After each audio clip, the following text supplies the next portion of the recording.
Welcome to another edition here of 8 News Then here on the streaming channel. It's myself, John Langeler, and thank you very much for watching as we take a look back at the history of Southern Nevada, of Las Vegas, and I am pleased to be joined by someone who knows it inside and out, former Senator Richard Bryan. Senator, it's good to see you, and it's nice to meet you and talk a little bit here about the past and maybe even the future to some extent of Las Vegas. Well, thank you. It's always a pleasure. I mean, in a studio that is a far cry from the first time I was here in 1954. The cameras are smaller, the technology is better, and but the interviewers are just as they always were. Well, we have 25 minutes to see whether that's the case or not. All right. And I should point out, just recently, well-known journalist and columnist John L. Smith, the two of you wrote a book together about your life. Yes.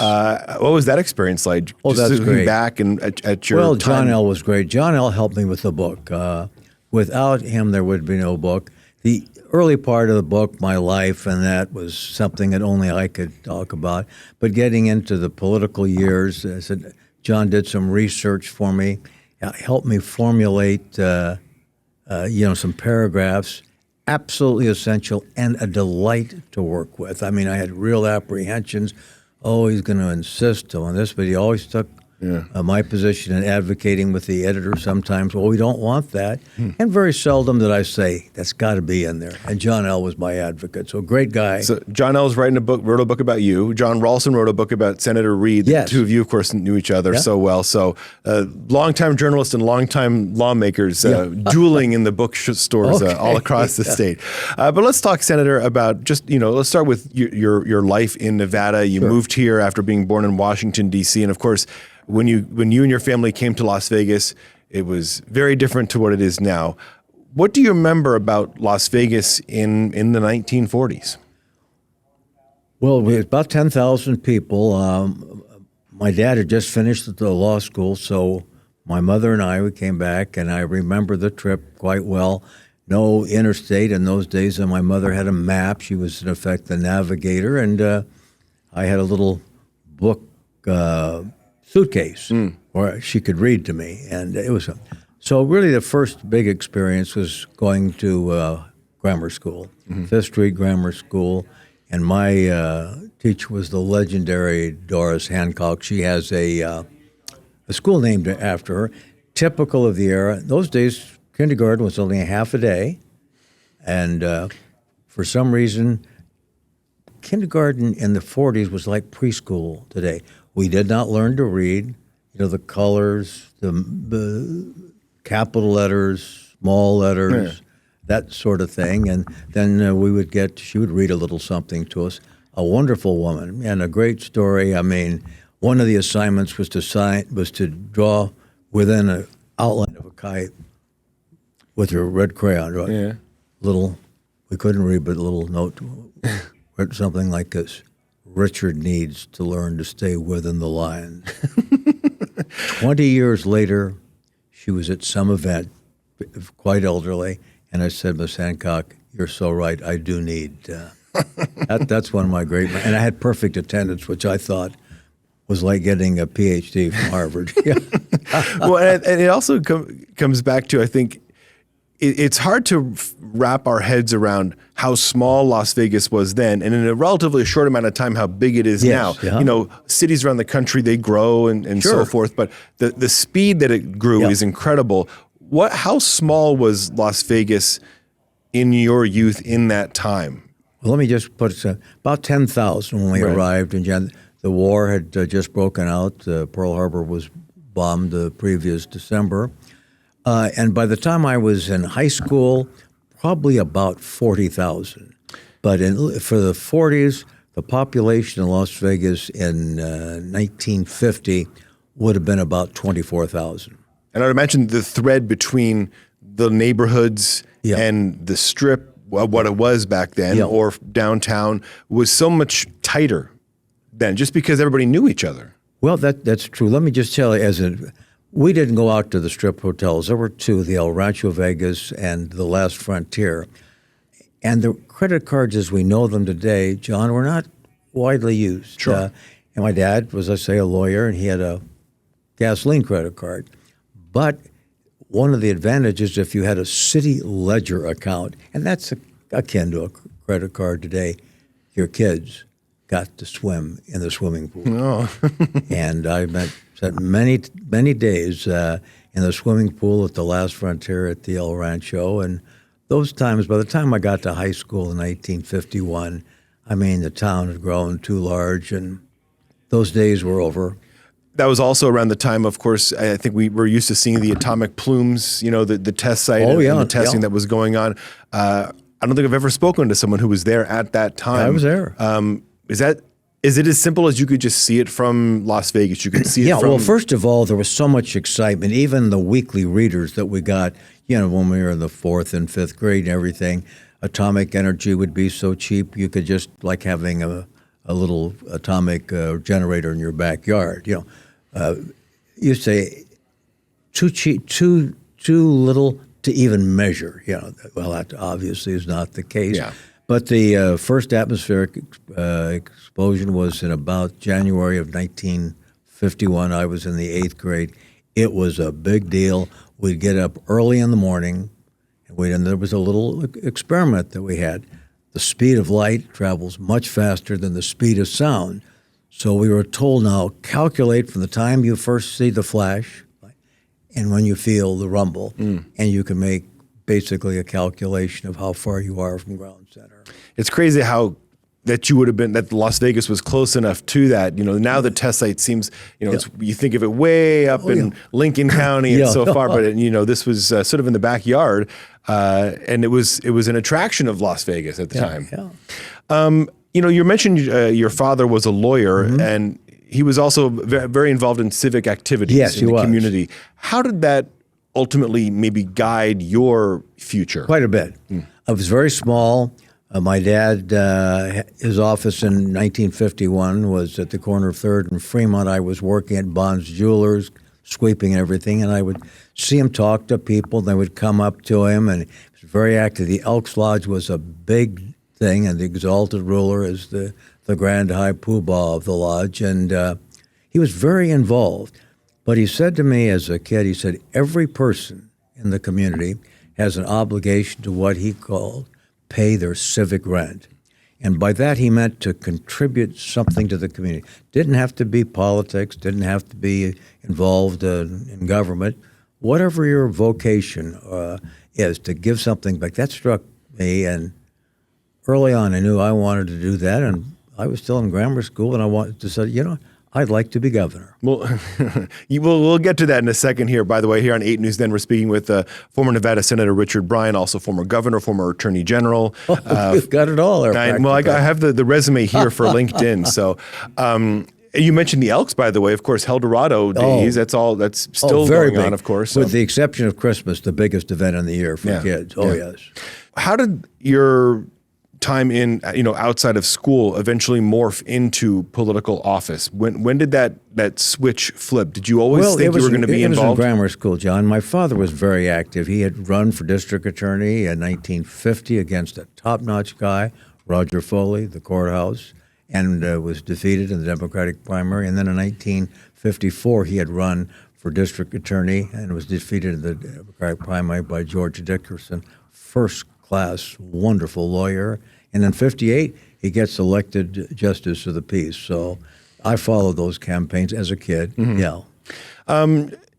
As Attorney General, you're in the state Senate first, correct? Yeah, State Assembly, 1969, and then total of 10 years in the legislature, then later in the state Senate. You got a taste of state government of Carson City. You serve as Attorney General, and of course, as that is happening, Nevada is growing so fast, and that's also around the time of organized crime. And as Attorney General, that would have been probably sort of on your list of things to talk about. When people talk about Las Vegas and the mob, and I guess Nevada and gambling and organized crime, how does that sit with you? It feels like there's a reminiscence of it, and people think of it one way versus what it was really like for you. I mean, first of all, I think the myth that the mob ran the town, that's not true. They wanted to be left alone. And to that extent, people that came from jurisdictions, whether it's Little Rock, Arkansas, or Steubenville, Ohio, that there was a reform movement that swept the country after World War II, and jurisdictions were closed, and so a lot of those people, they were classmates of mine, particularly at Las Vegas High School in later years. Their parents were involved. The mob guys, they behave themselves generally, and what we kind of believe that they may have bad backgrounds, but they're not doing anything wrong now. Well, we learned later that they were skimming. Yeah, of course. And I got involved in that when I was Attorney General. The senator was most gracious. He called us and indicated that the race was over and that he'd be fully cooperative in any kind of transition. And I expressed my appreciation to him for the call. And we're now prepared to claim victory. After a call from Senator Chick Hecht, Richard Bryan recited his victory speech through a mob of supporters inside his campaign headquarters. The friendly crowd was anxious for the final winning words from their candidate after a long night and even longer race, a race the governor criticized till the end as mean and bitter. This was a tough race, as we all know, and when the victory comes, it's savored all the more. The senator-elect met with reporters today at the airport before leaving for Carson City.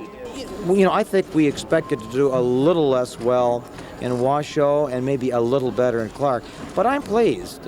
As he leaves for the state's capital, the governor is now armed with the congressional yellow pages and a set of priorities for his new job in the nation's capital. Top on his list, opposition to a push to give Nevada the first high-level nuke waste dump in the nation and passage of a wilderness bill for Nevada.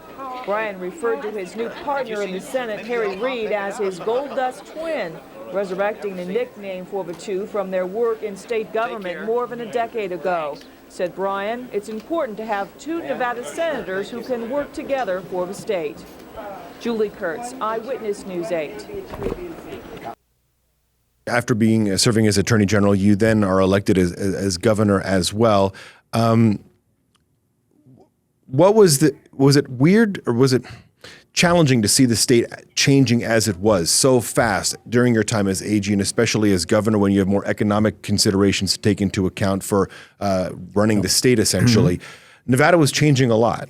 What were you seeing from Carson City? It was changing a lot. The population was growing, but in some sense there was civic pride. I remember I was elected governor in '82. The population statewide was about 800,000. And wow, when we hit that million population, wow, we're the big time. We've hit it. And of course, the attractions grew as well. I mean, basically, Steve Wynn really transformed the Strip into its modern era. The experts said there's no way he can survive with an overhead, what they called a nut of $1 million a day. Not only did he do that, he set the standard for what was built thereafter. What was the political climate like back then? Between the state legislature, attorney general, and now as you're following your life here as governor, was there a camaraderie? Was there how bitter were the political battles back then, maybe compared to now, for example? Politics was then, as it is now, a contact sport, but so entirely different. When I went to the legislature in 1969. It was the first time that Republicans had controlled the assembly since Herbert Hoover was in office in 1929. The speaker, Howard McKissick, came down and said, "Dick, we're glad to have you here." Immediately I formed a relationship with Republican attorneys from Washoe County. Very little. There'd be a partisan issue once in a while, but nothing like it is today. And we enjoyed each other. After hours, we had some adult beverages together. So. Sodas, right? Yeah, right. Sodas. Then, so you serve your time as governor, and then you advance and run a very interesting campaign, the Senate campaign. Yes, yeah. Defeating the incumbent. What was it? Tell me about the change to go from state government to serving in Washington, D.C. Well, it's almost night and day. As governor, particularly as the state was smaller then, the news media and I enjoyed a good relationship. They expected to hear pretty much from you, not to somebody that's 3 or 4 tiers down on the administrative level. And D.C., it's a totally different. The governor, it's that person, you know. in the United States Senate, it's the other, 49 guys and gals that, so it's more diffuse. You have no administrative responsibility, and it takes forever and a day even then to accomplish something, but we work together, and that's probably should be more thoughtful than as a governor in a small state where the legislature met, as still today, only every 2 years. I wonder if that speaks a little bit to your background and your desire to have sort of a civic responsibility and to serve your community and your state. That distance, not just a physical distance, but the actual distance between yourself and the voters. Yep. Does that dilute? Did it dilute your desire to continue to serve? Did it have any effect on your ability as a senator or your interest in still serving in politics? The first term, 6 years, is really very bipartisan in the Senate, and worked across the aisle with a number of Republicans. By the end of that second term, it was changing. It was become Newt Gingrich had crafted the contract with America, and he believed, unlike his predecessor, that, look, you need to take the institution down to the ground and build it up. And so that became very polarized in the House, and it became very polarized in the Senate, and I didn't like that. You, of course, served in the Senate as a Democrat with fellow Democrat Senator Harry Reid. The two of you obviously had to have known each other going back. Took the bar together. Yeah. Met him the day he took the bar, and I took, September. You didn't have to box him or anything like that. Huh? Or you didn't have to box him or anything. No.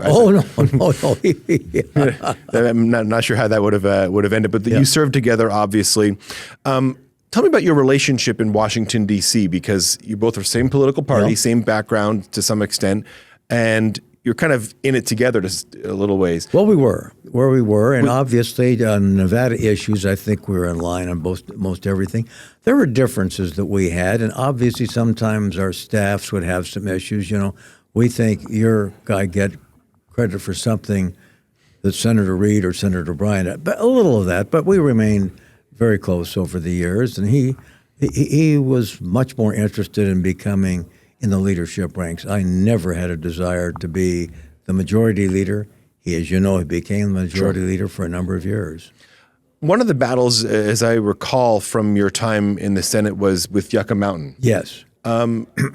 Which was built, but that's still an ongoing sort of discussion. As Yucca Mountain always comes up every few years about whether Yucca Mountain's going to get used or not. My frustration has been that candidates, both Democrats and Republicans, need to be asked a specific question. If legislation establishing an interim nuclear waste dump were on your desk as president, would you veto it? Why did Yucca Mountain and the idea of using it as a nuclear waste repository trouble you so much? Well, first of all, we began to recognize that there's really risks involved. The selection process was not based upon science. The 3 sites that were being proposed, one of them was in Texas, and the majority leader, Jim Wright, and the other in state of Washington, Tom Foley was. And so they had a meeting with Jim Bilbray, then our lone Southern Nevada congressman, and said, look, it's not coming to our states. And Bilbray left the meeting and probably did better than anybody else in characterizing how we felt. We've been screwed, he said. And so that legislation was referred to as the Screw Nevada Bill. And it was the reason that I left the governor's office. I'd just been reelected. It was my lifetime ambition in politics. I carried every county in the state, but I ran because Reid needed some help on the floor of the Senate when the Screw Nevada Bill in 1987 was on. And I left for that reason. Do you think it's been obviously they're not using Yucca Mountain as a repository right now, but is that still a fight worth having? Some lawmakers that have been running for elected office more recently, that maybe don't have the pedigree and the time in Nevada as you do, say maybe that was a missed opportunity economically for Nevada. Well, listen, Nevada's not for sale, is my view as governor. It continues to be my view.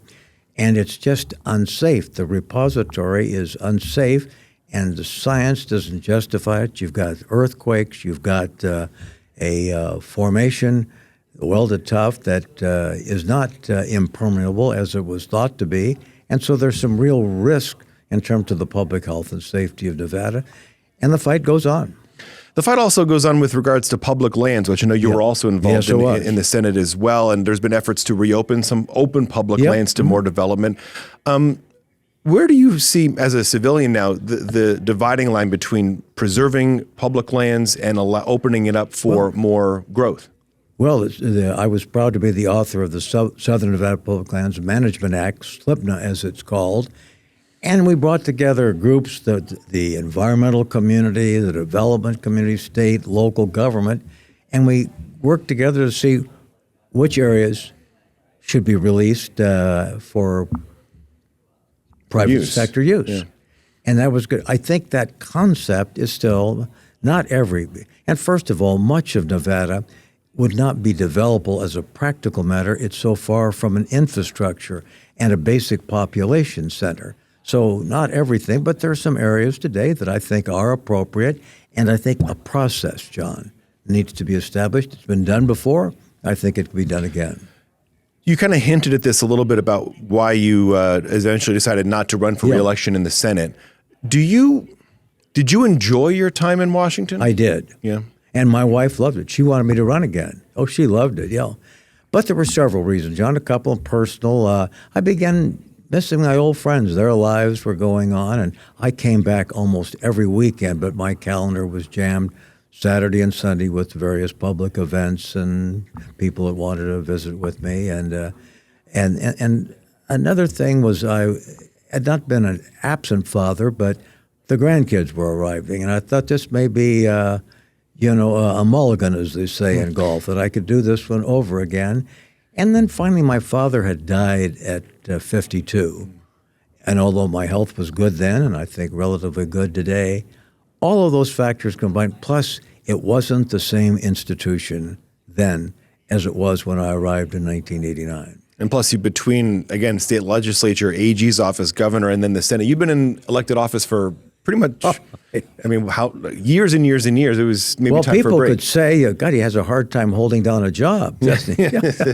It depends on who the person who's doing the hiring, what their thoughts are. Let's finish off just talking about some of the ways you're still involved in Las Vegas, in organizations around town. We were talking before we started, you're on the Centennial Commission, which has a role as well in the city of Las Vegas. What do you enjoy about modern day Las Vegas? Well, like I say, I'm on the Centennial Commission. The Nuclear Projects Commission will be having its meeting this afternoon. I chair that. That's the same issue that I've been involved with. And, I'm on the Mob Museum Board and things like that. I enjoy that. I enjoy being involved in the community. That's part of the legacy of my father's views as well. The new Las Vegas is very different. The biggest challenge is the digital age. I'm not particularly good with the computers and that sort of thing. I've got an iPhone and an iPad, but my knowledge is very elemental, and it's a big handicap. I mean, the digital age, we had no computers when I was running, or at least it was just very in its infancy. The internet was... Yeah, and the computer was the size of a small building. Yeah, well, but I finally saw these things in advertising with the www. What the devil was that? and finally, I was convinced the last year I was in the Senate to have a computer at my desk. Modernization. Yeah, didn't learn as much as I should have.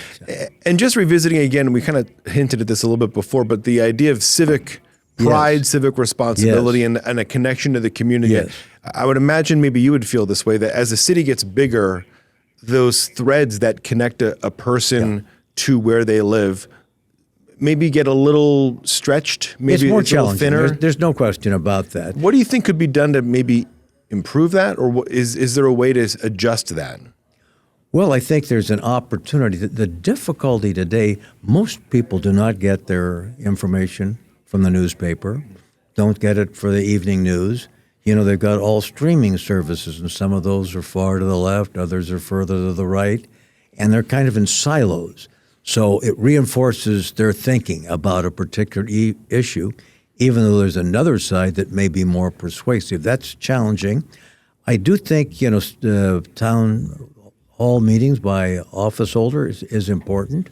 And I think, and I guess just to encourage people to be more civically involved, not only just vote, but kind of understand some of the issues. And John, that is challenging. I'm a lawyer. There are so many judges running. I think I know one or two. In the old days, my friends would come up and say, "You're a lawyer. Now, who do I vote for?" I said, "The guy in Department 1 is super. This woman challenging the guy in Department 3, she's first rate. Person number 2, we could probably do better." That type of thing. Today, I'm clueless on most of the judges' races other than a few that I know. Well, aside from the race for judicial offices, are you still pretty plugged in the Democratic Party and state politics and what's kind of going on around town? Not to the extent that I was. No, I mean, from time to time. John, I'm a product of a previous century. The 20th century, I enjoyed much of the 21st century with this polarization I don't like. But people like you today want to interview me and talk a little about what it was and what it is today. And I enjoy doing that. I do quite a bit of that. And still a few people say, "Look, would you come and speak to my group or this group?" I love that. That kind of keeps me active, and I'm involved. I read the newspapers and even go on the internet a little bit. You figured it out now. Oh, a little bit. Well, it's so important to have those threads between, Las Vegas from back then in the 1940s to Las Vegas now, because it has changed so much and so drastically and so radically in such a relatively short amount of time. To have connections like yourself and others who've been in town for a long time is so valuable for people like me who went to high school here, but I wasn't born and raised necessarily. And so it's important to learn those lessons. And I appreciate you sharing your time with us. Well, the community is very different. It's a sports mecca. If you'd asked me 20 years ago, you're going to have hockey and football and baseball, and very soon basketball, I believe. Yeah. You're going to be kidding. Only the big cities get those. Well, we're there, John. We're good, there. bad, or indifferent. We're there, and it's challenging for those in public life today, John. And I'd like to say, "Oh, God, it was so hard in the old days." Well, there were challenges, but 3.4 million people versus 800,000. You can do the math. It's all relative. Former Senator Richard Bryan, thank you very much for Thank coming you so in much. and joining us here on this program. Enjoyed It's it, been John. good to talk Thank with you. you. I'm going to find an excuse to bother the senator again soon, I promise. Thank you for joining us here on this episode of 8 News Then. We'll see you next time. Take care.